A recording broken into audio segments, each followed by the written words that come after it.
Baik, bismillahirrahmanirrahim. Selamat datang ke Nafis FX Channel.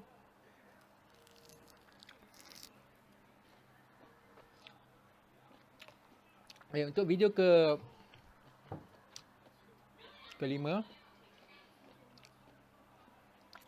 saya akan menekankan lebih kepada tactical.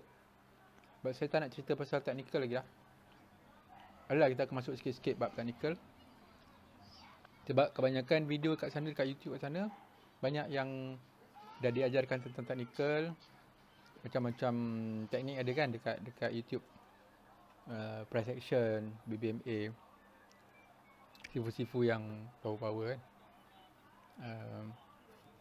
So di sini saya lebih suka menekankan tentang kesilapan-kesilapan yang biasanya kita lakukan lah sebagai traders, ataupun berdasarkan pengalaman saya lah. Tak tahulah you guys ada buat kesilapan yang sama ke, tapi bagi saya semua trader mempunyai mindset yang sama. Kita punya mindset yang sama. Dan kadang-kadang benda tu kita tak perasan pun.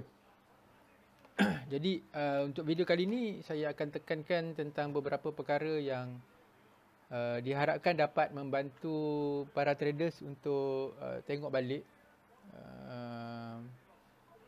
apa yang perlu kita perbaiki lah di dalam trading teknik kita lah. Alright, let's go. Okay, baik. Perkara pertama yang saya suka tekankan ialah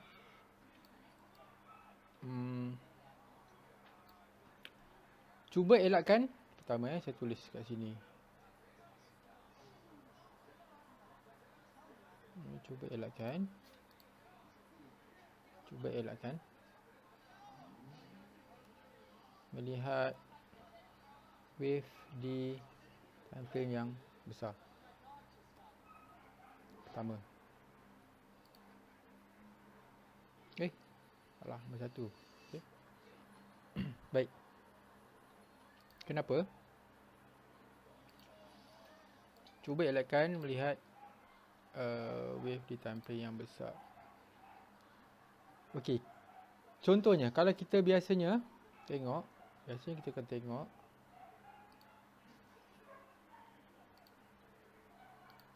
kebanyakanlah traders yang especially yang pakai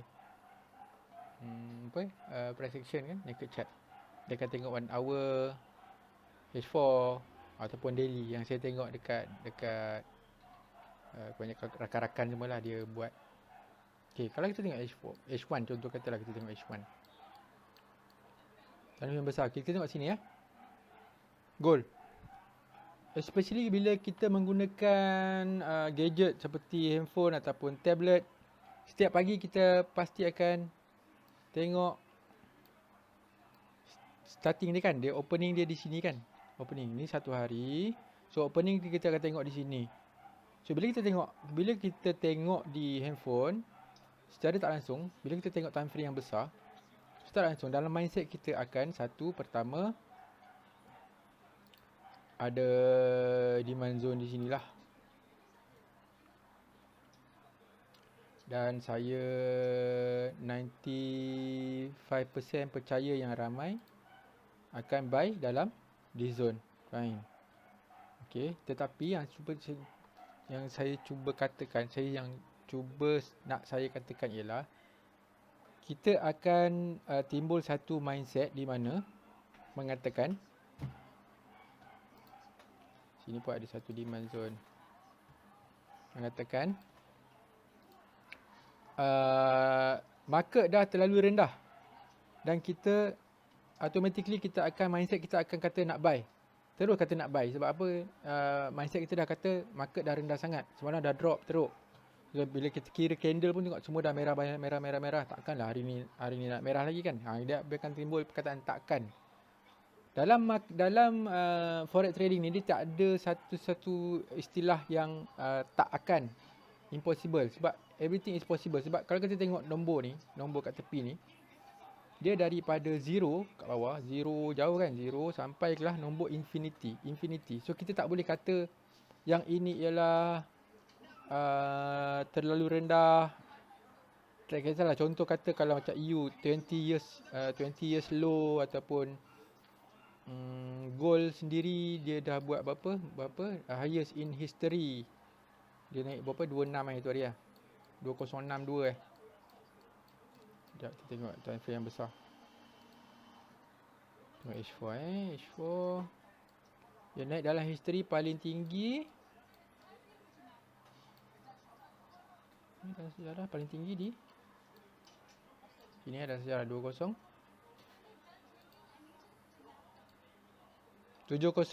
In fact paling tinggi dalam sejarah lah. Dalam sejarah kalau kita tengok daripada awal kita tengok monthly, paling tinggi dalam sejarah.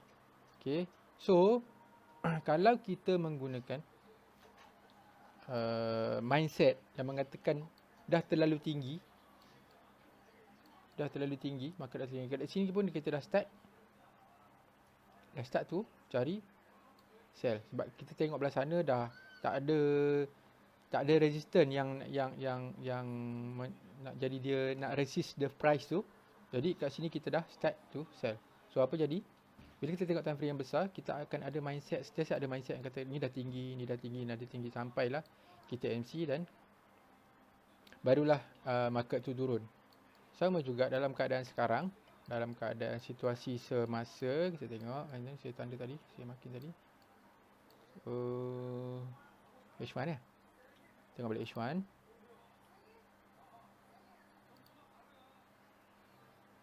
Di sini kan kita ada tanda lah kononnya market dah rendah sangat. Lepas tu ada marking kat sini, ada demand zone boleh buy.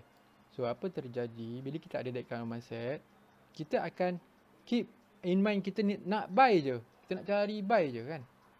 So apa jadi? Market turun. Market keep turun.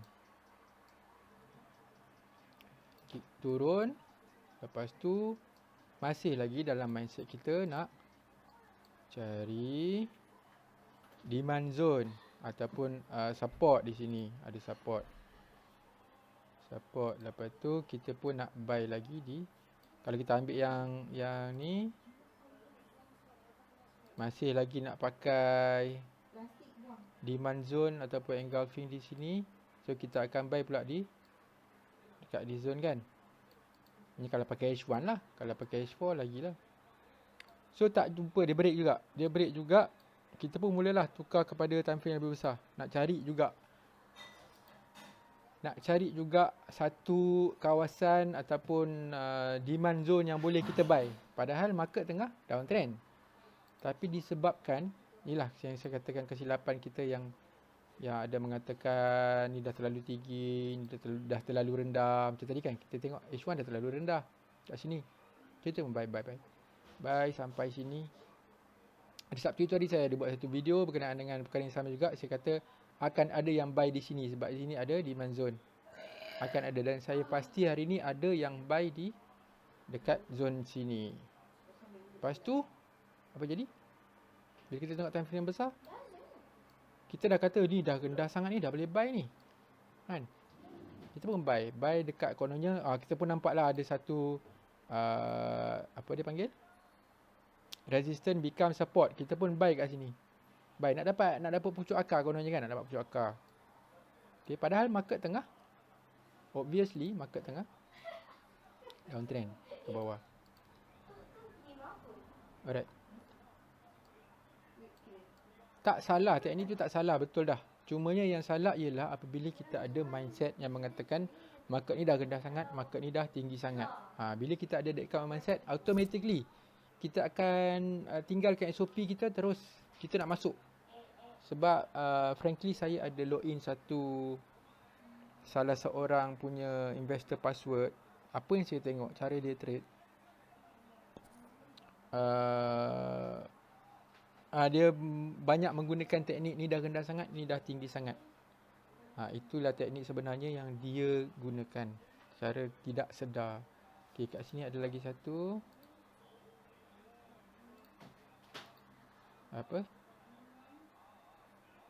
Resistance jadi support. So kat sini pun hoping ada satu lagi support yang boleh buy.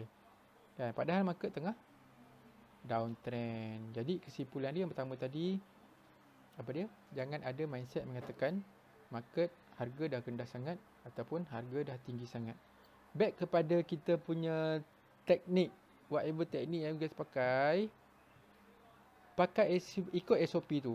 Contoh kata kalau betul-betul nak pakai teknik SND SNR, yang sebenarnya ialah kita dah tak boleh ambil benda yang ataupun marking yang dah terlalu jauh macam ni. Kebetulan memang dia akan menjadi support dan resistance lah one fine day. Tetapi kebanyakannya tidak. Yang sebenarnya kalau nak pakai SNDSR, kita cuma ambil yang berdekatan saja. Sebab tu saya tak sarankan mengguna time frame yang besar. Pakai time frame yang M30 dah good enough untuk kita gunakan teknik SND SNR. Okay, tengok kalau kita gunakan time frame yang kecil, so kita tidak akan terpengaruh dengan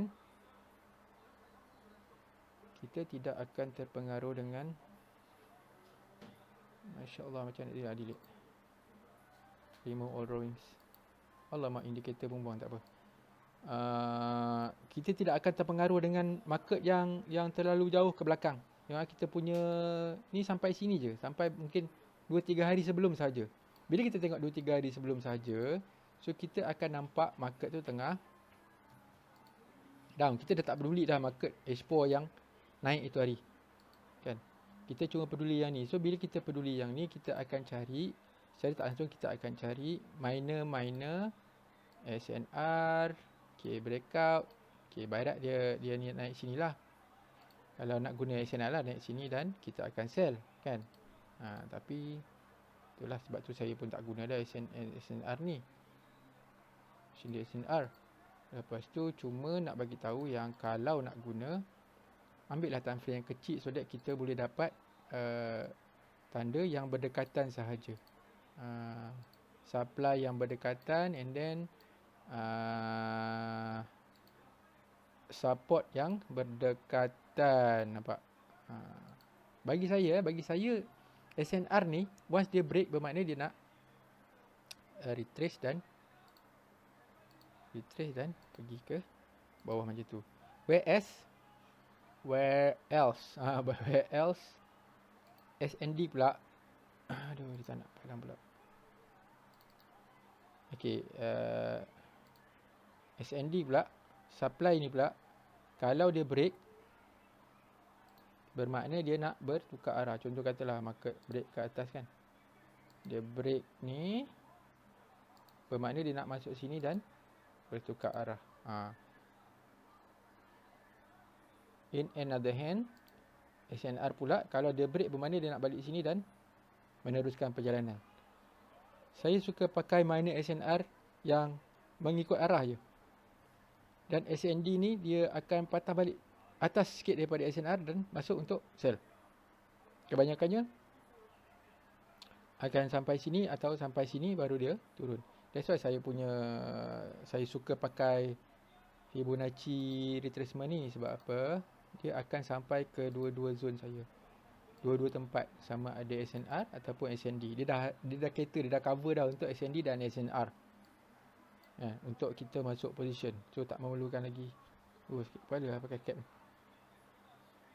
Cap ni pakai kepala. Okay, kita bersambung sekejap lagi video ni. Baik.